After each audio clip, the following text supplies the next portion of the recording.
Sevgili dostlarım hepinize merhaba. Ben Başkan 35. Öncelikle hepiniz yayınımıza hoş geldiniz. Evet sevgili dostlarım bu videomuzda sizlerle birlikte dolar TL kurunda 8 Türk lirasına düşürme planı ile ilgili Sayın Hazine Bakanı Nebati'nin yapmış olduğu ekonomistlerle toplantı sırasında bazı dışarıya sızan yorumlar oldu. Bu yorumlar üzerinde sizlerle birlikte duralım. Acaba dolar TL kurunda ne olacak? Dolar TL kuru gerçekten 8 TL civarına düşebilir mi? Dolar TL kurunda 8 TL'ye düşüşler yaşanabilmesi için alınacak tedbirleri Sayın Nebati açıklamış. Biz de teknik analiz yöntemini kullanaraktan kendi stratejilerimizi bu video içerisinde sizlerle birlikte kuralım. Özellikle bizlerin uyması gereken kuvvetli destek bölgeleri ve bu destek bölgeleriyle ilgili bu video içerisinde sizlere önemli bilgiler aktaracağım. Öncelikle beni bu video içerisinde çok iyi dinlemenizi sizlerden rica ediyorum. Çünkü bu önemli bir video. Biliyorsunuz 20 Aralık'ta yaşanan bir gece operasyonu olmuştu. Bu gece operasyonunda ansızın yakalandık. Bir daha böyle operasyonlarda yakalanmamak için sizlerin de dikkatle takip etmesi gereken rakamları ben sizlere zaten burada video içerisinde vereceğim. O yüzden videoyu sardırmadan dikkatli bir şekilde izlemenizi sizlerden rica ediyorum. Yayınımıza geçmeden önce kanalımıza bir beğeni atmayı ve kanalımı şu an dışarıdan seyreden tüm arkadaşlarımızı, tüm dostlarımızı da kanalımıza abone olmaya davet ediyorum. Evet sevgili dostlarım, Sayın Nebati'nin şirketlerden özellikle isteği var. Sayın Nebati şirketlerden 17 Şubat'a kadar dövizlerini bozdurup TL korumalı mevduat hesabına geçmelerini bekliyor. Bunun için de şirketlere 3 aylık, 6 aylık ve 12 aylık vadeler sunuldu. Ve bu vadeler karşılığında da bir faiz güvencesi, 2 kur koruması güvencesi artı %22 civarında oluşan kurumlar vergisi istisnasından faydalanmaları doğrultusunda Sayın Nebati'nin şirketlere bir çağrısı oldu. Sayın Nebati bu çağrılarla birlikte şirketlerin 10 milyar dolar civarında bir parayı 17 Şubat'a kadar hazineye yani Merkez Bankası'na kazandırmaları yönünde bir beklentisi var. Sayın Nebati'nin çalışma arkadaşlarının beklentisi ise 20 milyar dolar civarında bir paranın kur korumalı mevduat hesabına şirketler tarafından aktarılacağı yönünde.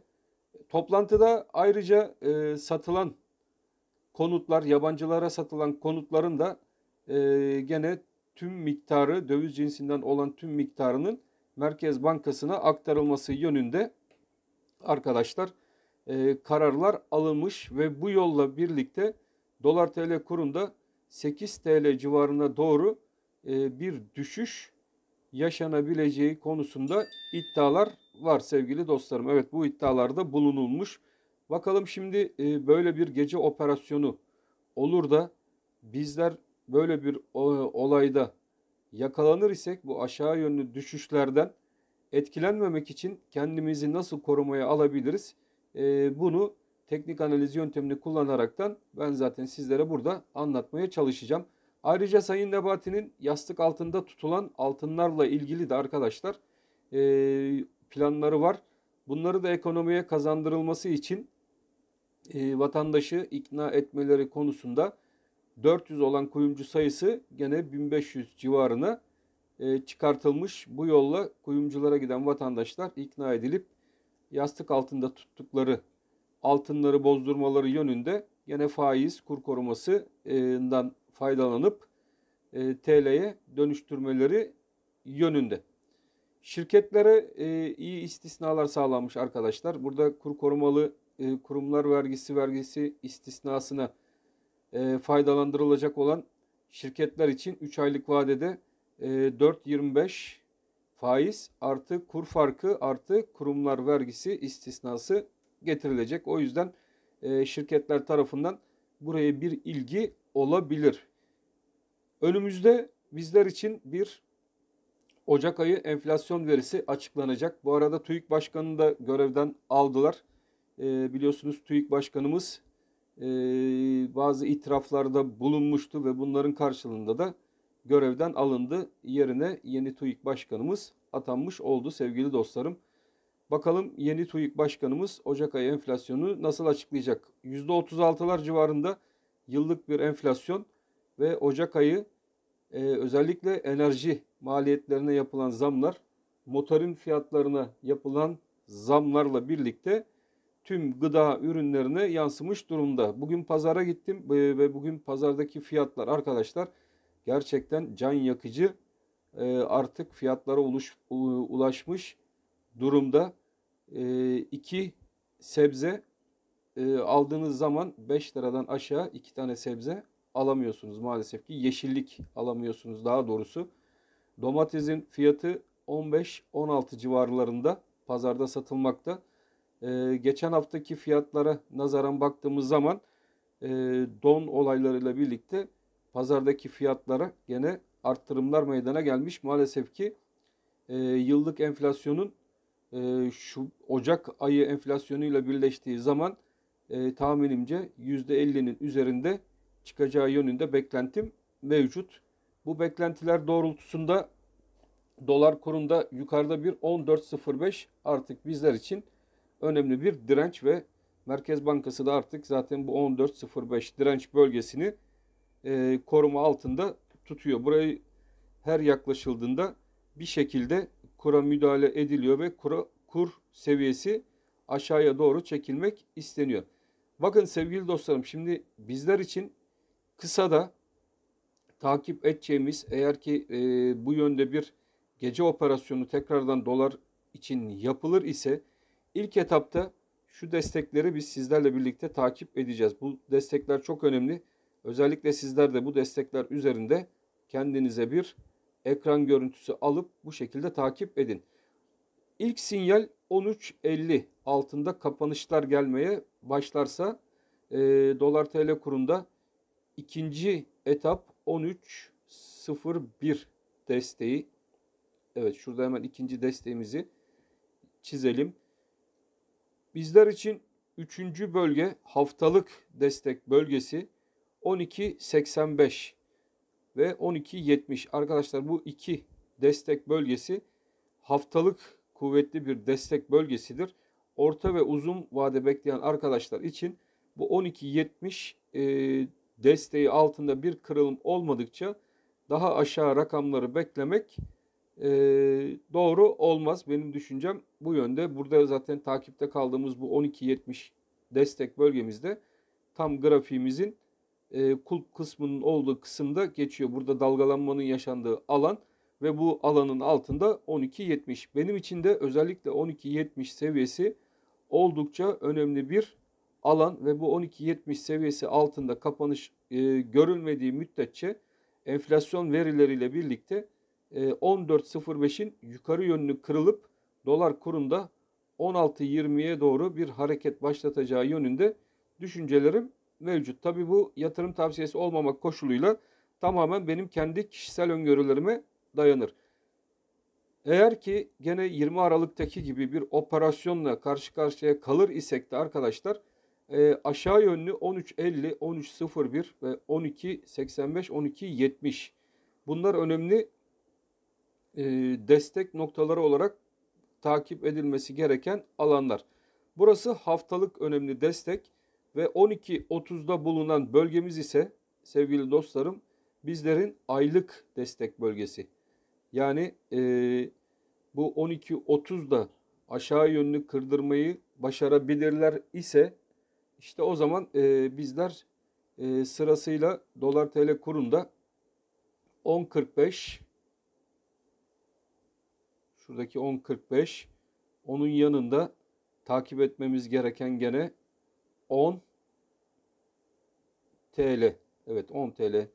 10.45 ve 10 TL aralıklarındaki kuvvetli destek dirençlerine doğru aşağı yönlü hareketi ivmelendirebilirler. Hedefleri olan bölge 8.56 bölgesi. Çünkü burası aylık dip bölge. Böyle bir niyetleri, böyle bir oyun planları eğer ki var ise arkadaşlar, basına yansıdığı gibi, ekonomistler tarafından basına yansıtıldığı gibi böyle bir beklentileri var ise Bizler için ilk etapta 13.50, onun altında 12.38, 9.44 ve 8.56 önemli destek bölgelerine doğru dolar TL kurunda gene hızlı bir aşağı yönlü çekilme yaşanabilir. Fakat bu geçeyim böyle bir operasyon yapılması durumunda dolar TL buralarda kalıcı olabilir mi? Evet, şimdi işin can alıcı noktası, dolar TL böyle bir operasyonla, gene bir gecelik bir operasyonla bu seviyelere çekilse bile arkadaşlar, dolar TL kurunun ben bu seviyelerde e, anlık ancak bir iğne atabileceği, buradan tekrar hızlı bir şekilde kendini yukarı 13 tekrar 13.01 seviyesine doğru yukarı çekebileceği yönündeki düşüncem mevcut. Çünkü baktığımız zaman Fed'in bir almış olduğu karar, Mart ayı başı itibariyle varlık alımlarını sonlandıracak olması, ardından da faizlerle ilgili öngörülerini açıklayacak olması, yani faiz arttırımlarına gidebileceği yönündeki düşüncelerini artık reale geçirebileceği bir dönem olacağından dolayı, artı Ocak ayı enflasyonunun %14, %15 civarında çıkacağı ve %36'lık enflasyon üzerine eklendiği zaman %50 ve üzerinde bir enflasyon getirisini bizlere sunacağından dolayı dolar endeksindeki güçlü hareketi zaten sizlerle birlikte izledik. Avrupa borsalarında, ABD borsalarında kararın açıklanmasıyla birlikte yukarı yönlü hareketler gördük. Fakat Powell'ın konuşmaları sonrası borsalarda da aşağı yönlü hareketler gerçekleşti. Petrol tarafına gene baktığımız zaman petrolde 90 dolarlar civarında oluşumlar devam ediyor. Dolar endeksinde 97 puanın kırılmasıyla birlikte 103 puana doğru yukarı yönlü hareketler görebiliriz. Bunların hepsi gelişmekte olan ülkeler için doların ana vatanına gitmesiyle birlikte bir risk. İlerleyen günlerde piyasada doların, yani Mart ayı ile birlikte Fed'in böyle faiz arttırma kararlarına başlaması durumunda piyasada da artık eskisi kadar bol miktarda dolar bulunamayacak ve bundan kaynaklı olarak da sevgili dostlarım, dolar TL kuru ve özellikle kırılgan sayılabilecek, yani şu yönden enerji maliyetleri yüksek olan, kırılgan sayılan ülkeler açısından bu durum oldukça zor bir şekilde piyasaya yansıyacak. Yani risklerin oldukça fazla olduğu, müdahalelerin anlık olarak dolar TL kurunda geri çekilmelere sebebiyet vermesi, fakat buralarda kalıcı olamamasına sebebiyet verecektir diye düşünmekteyim. O yüzden böyle bir durumda tekrardan alttan alımı yakalayabilmek için grafiğin sol tarafında çizmiş olduğum önemli destekleri sizlerle paylaştım. Bu destekler doğrultusunda sizler de kendinizi korumaya alabilir, elinizdeki dolar miktarını arttırma yollarına gidebilirsiniz. Evet sevgili dostlarım, güzel bir video olduğunu, bilgilendirici bir video olduğunu düşünüyorum. Sizler de bu kanaldaysanız kanalımıza bir beğeni atmayı ve kanalımızı başka mecralarda paylaşmayı unutmazsanız da çok mutlu olurum. Hepinizi çok seviyorum. Hepiniz Allah'a emanet olun. Hoşça kalın sevgili dostlarım.